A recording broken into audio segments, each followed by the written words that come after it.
विद्यालयाच्या दोन्ही मुख्याध्यापिका, सर्व शिक्षकवृंद, कर्मचारीवृंद आणि माझ्या विद्यार्थी बंधू भगिनींनो, सगळ्यांना शुभप्रभात आणि माझा नमस्कार.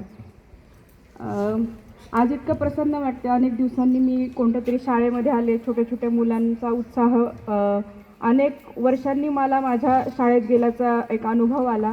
एक उत्साहवर्धक सकाळ झाली. त्याबद्दल मी आवाज येत नाही आहे का बाळांनो? आवाज कोणाला येत नाही आहे का? येतोय सगळ्यांना आवाज?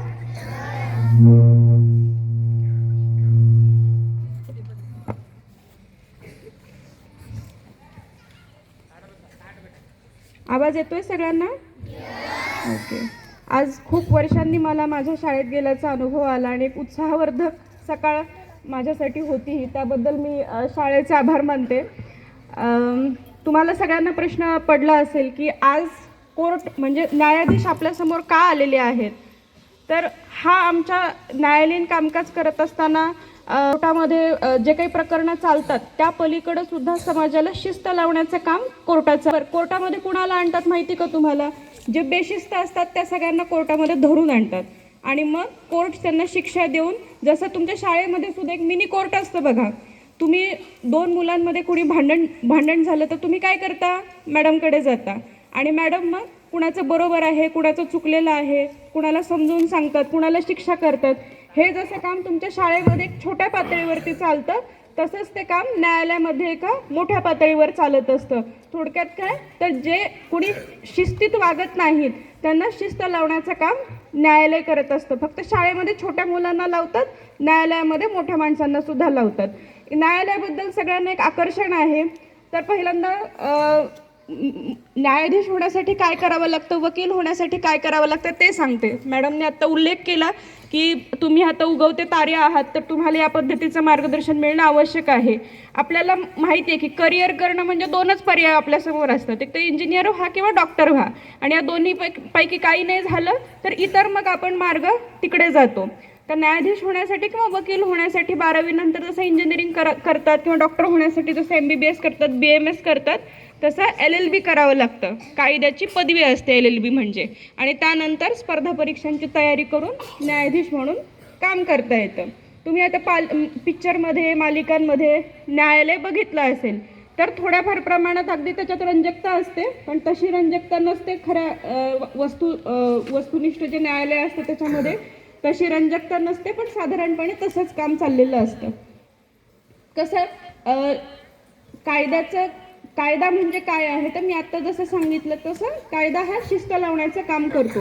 पण एखाद्याला कायदा माहीत नाही असं आपण बचाव घेऊ शकत नाही न्यायालयामध्ये. म्हणजे समजा शाळेमध्ये तुम्ही कुठं थुंकलात आणि तुमच्या मॅडमने तुम्हाला शिक्षा केली, तर तुम्ही असं म्हणू शकता का की नाही, थुंकणं चांगलं नाही किंवा थुंकणं हे बेशिस्त वर्तन आहे, हे आम्हाला माहीतच नव्हतं, असं तुम्ही म्हणू शकता का? कारण सर्वसाधारणपणे आपल्याला माहीत आहे की कुठेही थुंकायचं नाही. आपल्या घरात बेसिन आहे, बाथरूम आहे, तिथंच आपण आपल्याला जे काही नैसर्गिक क्रिया असतात त्या आपण करत असतो. तसंच न्यायालयाचं सुद्धा आहे. मोठ्या माणसांना समाजामध्ये वावरत असताना काही मापदंड घालून दिलेले आहेत कायद्याने.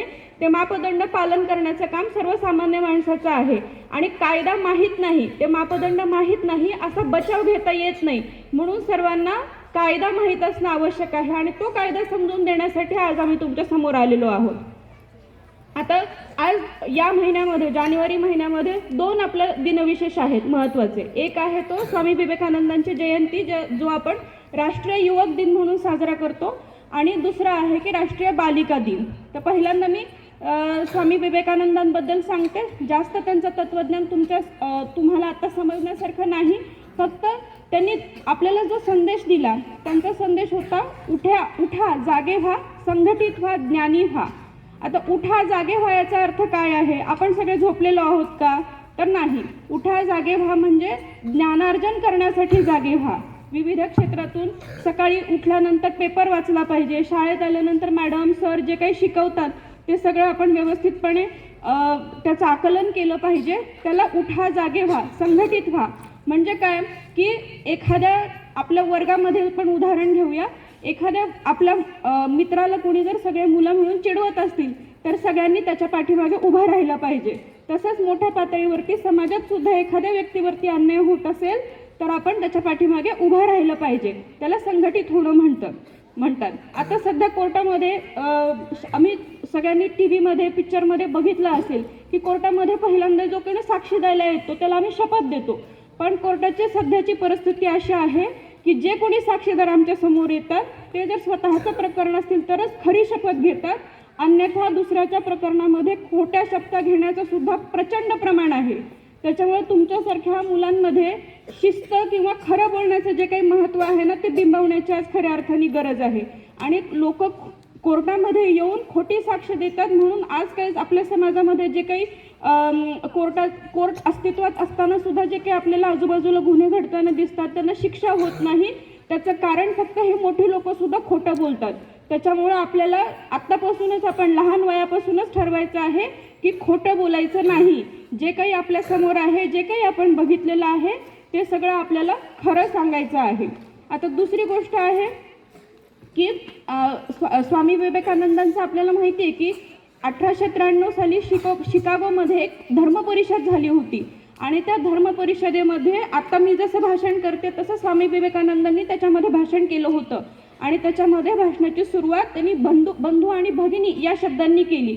तिथे जे काही उपस्थित होते ते सर्व माझे बंधू भगिनी आहेत असं त्यांनी तिथे सांगितलं. आणि हे जगासाठी हे संबोधन नवीन होतं. आता आपण काही एकमेकाचे बहीण भाऊ आहोत का? तसं पाहायला गेलं तर आपले आई वडील एक आहेत का? तुमचं माझं नातं आहे का? नाही. पण बंधू भगिनी म्हणजे फक्त रक्ताचं नातं नव्हे किंवा मानलेलं नातं नव्हे, तर आपल्या बहीण संकटात असेल, आपला भाऊ संकटात असेल तर त्याला त्या पद्धतीने आपण प्रेमाने वागवणं म्हणजे बंधू भगिनी. तसंच सर्व धर्म समभाव. आता आपण बघतो की विविध धर्म आपल्या भारतामध्ये विविधतेतून एकता आहे असं आपण म्हणतो. म्हणजे अनेक धर्म इथे नांदतात. पण सध्याची परिस्थिती आहे की एक जात दुसऱ्या जातीविरुद्ध बोलते, एक धर्म दुसऱ्या धर्माविरुद्ध बोलतो. पण आपण स्वामी विवेकानंदांनी बंधू आणि भगिनी हा जे काही संबोधन केलं याचा अर्थ धर्म जात या सगळ्या पलीकडे सुद्धा आपण जे माणूस आहोत, आपण एक प्राणी आहोत आणि ह्या प्राण्यांमध्ये सगळ्यांचं रक्त लाल आहे की नाही? सगळ्यांचं रक्त लाल आहे की नाही आपल्या? याचा अर्थ आपण सगळे एक आहोत. त्याच्यामुळे कुणीही कोणाबद्दल जातीवाचक बोलू नये, धर्मवाचक बोलू नये, आपण सगळे समान आहोत. हा स्वामी विवेकानंदांनी संदेश दिला. आता दुसरा आहे तो बालिका दिन. बालकांचे काय हक्क आहेत? तर बालकांचे हक्क जपण्यासाठी वेगवेगळे कायदे करण्यात आलेले आहेत. बालक म्हणजे आता तुम्ही बघा, एक उत्साह, सळसळता उत्साह आहे तुमच्या अंगामध्ये. आता तुम्ही प्रार्थना झाली की वर्गामध्ये पळत निघाल. आमच्यापैकी मोठ्यांपैकी कोणी पळतं का?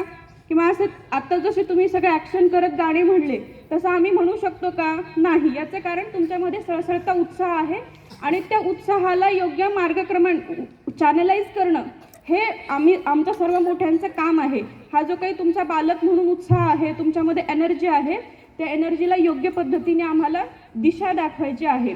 तर बालकांसाठी काय हक्क आहेत? तर बालकांच्या बाबतीमध्ये आता प्रत्येक शाळेमध्ये असो किंवा कुठल्याही कामाच्या ठिकाणी असो एक समिती नेमलेली असते जिथे मुलांचं किंवा विशेषतः मुलींचं जिथे लैंगिक शोषण होतं. शोषण म्हणजे काय की जिथे तुम्हाला असं वाटतं की तुम्हाला कोणीतरी वेगळ्या अर्थाने स्पर्श करते. आपल्याला कळतं ना की कोणीतरी शाबासकी देताना आपल्या पाठीवरती हात ठेवलाय आणि कोणीतरी आपल्याकडनं काहीतरी वेगळंच नजरेने आपल्या पाठीवरती हात ठेवलाय. हे आपल्याला कळतं की नाही सगळ्यांना? तर अशा आपल्याला जे स्पर्श आवडत नाही, शाबासकी दिली तर आपल्याला आवडते, पण इतर कोणत्या गोष्टीसाठी जर पाठीवर आपला हात ठेवला तर तो निश्चितच आपल्याला आवडत नाही. तर अशा वेळेस तुमचं काम आहे की तुम्ही शाळेमध्ये ती गोष्ट सांगितली पाहिजे किंवा तुमच्या घरी आईवडिलांना सांगितली पाहिजे. आणि अशा गोष्टींपासून परावृत्त करण्यासाठी सुद्धा एक कडक कायदा आहे. त्याचं नाव आहे पॉक्सो, म्हणजे मुलांचं लैंगिक शोषणापासून संरक्षण करणारा कायदा. त्याला पॉक्सो असं म्हणतात, protection of children from sexual assault, ह्याला पॉक्सो असं म्हणतात. तर सगळ्या मुलांनी हे गोष्ट मुलांच्या बाबतीमध्ये सुद्धा असं होऊ शकतं, पण मुली जास्त त्याच्यासाठी असुरक्षित. बालक हे कायम समाजातले असुरक्षित घटक समजले जातात, कारण त्यांना समाज कळायचा असतो, अजून अभ्यास करायचा असतो, त्याच्यामुळं अनेक गोष्टी कळत नाहीत. त्याच्यामुळं बालक हे असुरक्षित घटक समजले जातात आणि असुरक्षित घटकांचं संरक्षण करणं हे आपली संविधानाची जबाबदारी आहे. म्हणून सर्व बालकांच्या हक्कामध्ये असे कायदे केलेले आहेत. आता नुसतं आपल्याच बाबतीमध्ये नाही तर आपल्या घरी सुद्धा अनेक घरांमध्ये आपण बघत असतो की वडील आईला मारत असतात किंवा काही शिव्या देत असतील, किंवा आपण बघत असतो बऱ्याच घरांमध्ये की आपली आई आपल्यापेक्षा नंतर जेवायला बसते, तिला जेवण उरलेलं असतं किंवा नसतं उरलेलं. तर अशा महिलांना सुद्धा संरक्षण देण्यासंबंधी अनेक कायदे आहेत. जर आपल्या घरामध्ये आईवरती असा अत्याचार होत असेल, आपले वडील करत असतील किंवा घरातली इतर मंडळी कोणी करत असतील किंवा शेजारचे पाजारचे करत असतील, तिच्या कामाच्या ठिकाणचे करत असतील, तर निश्चितपणे आईला तुम्ही सुद्धा घरी जाऊन सांगायचं की आता हे सगळं सहन करायचं नाही, कारण या संबंधी कडक कायदा आलेला आहे. तर मला अशी आता आशा आहे की तुम्हाला आता तुम्ही खूप कमी वयाच्या आहेत, त्याच्यामुळे तुम्हाला जास्त काही कायद्याबद्दल सांगून मी बोर नाही करणार. त्याच्यामुळे ह्या गोष्टी फक्त लक्षात ठेवायच्या की आपली आई असो, वडील असो, आपण स्वतः असो, तर आपल्या सगळ्यांच्या सुरक्षिततेसाठी कोर्ट आहे, पोलीस आहे, प्रशासन आहे. त्याच्यामुळे कोणताही अन्याय सहन करायचा नाही. अशा पद्धतीचं आपल्यासोबत जर काही घडत असेल तर ते शाळेत सांगा, पोलिसांना सांगा किंवा इतर कोणत्याही मोठ्या व्यक्तीला सांगा, पण हे सहन करायचं नाही. समजलं का सगळ्यांना? तर आज आम्हाला इथे येऊन 4 गोष्टी तुमच्यासोबत हितगुज करण्याची शाळेने जी संधी दिली त्याबद्दल मी शाळेचे आभारी आहे. तुम्हाला जास्त बोर झालं नाही अशी अपेक्षा आहे माझी. आणि तुम्ही सगळं जे काही सांगितलेलं आहे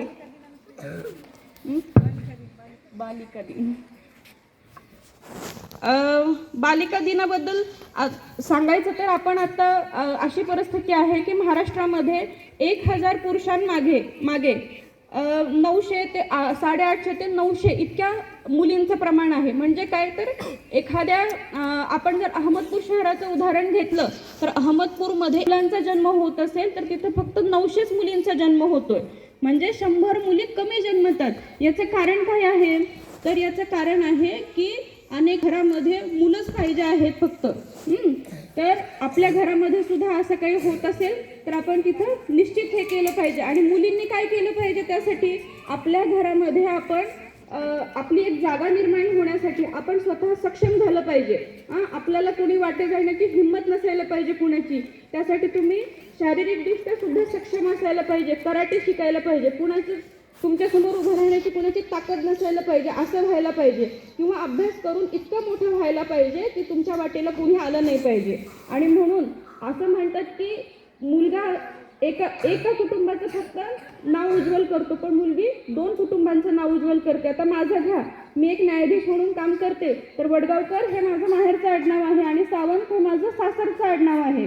म्हणजे मी आज इथं स्टेजवर बसत असताना मी माझ्या वडगावकर कुटुंबाचं सुद्धा प्रतिनिधित्व करते आणि माझ्या सावंत कुटुंबाचं सुद्धा प्रतिनिधित्व करते. याचा अर्थ मुलगी 2 कुटुंबाचं प्रतिनिधित्व करते. मुलगी जर मोठी झाली तर ती 2 कुटुंबांना मोठं करते. त्याच्यामुळं मुलगी सुद्धा मुलाच्या बरोबरीने आहे. कुठेही मुलगी कमी नाही. मुलांनी सुद्धा ही गोष्ट लक्षात ठेवायची. आता लहान मुलांमध्ये सुद्धा बऱ्याच गोष्टी ऐकवत येतात की मुलींना कमी लेखलं जातं. आता तुम्ही बघत असाल की सगळीकडे आमच्या कोर्टामध्ये सुद्धा किंवा इतर ठिकाणी सुद्धा सध्या सगळ्या क्षेत्रामध्ये मुली आघाडीवरती आहेत. सगळीकडे सरकारी नोकऱ्यांमध्ये असो, शाळेमधल्या पहिल्या 10 मध्ये असो, सगळीकडे मुलींचं प्रमाण आहे. याचा अर्थ मुलं कमी आहेत असं नाही, पण मुली सुद्धा मुलांच्या बरोबरीने आहेत. त्याच्यामुळे आपण जे काही शाळेमधल्या मुली आहेत तुमच्या, त्या सगळ्यांना सुद्धा आपण समान दर्जानेच वागणूक दिली पाहिजे. ती पोरगी आहे, तिला काय कळतं असं नाही म्हणलं पाहिजे. तुम्हाला जर असं तुम्ही बोलत असाल तर तुम्ही 2 कुटुंबांचा अपमान करताय, हे लक्षात घ्यायचं कायम. तुमच्या आईवडिलांचा अपमान करताय, त्या मुलीचा अपमान करताय. त्याच्यामुळं मुलांच्या बरोबरीने हक्क आहेत कायद्याने आणि समाजामध्ये सुद्धा आपण तसं पाहिजे. तर इथे आज ॲक्च्युली मला असं तुमची शाळेची वेळ झालेली आहे, त्याच्यामुळे मी आटोपत घेते. इथे मला बोलण्याची संधी दिली त्याबद्दल मी सर्वांचे आभारी. आपणही छान शांत चित्ताने ऐकून घेतलं आणि एक प्रसन्न अशी सकाळ मला दिली, त्याबद्दल मी शाळेचे आणि तुम्हा सर्वांचे खूप खूप आभारी आहे. धन्यवाद.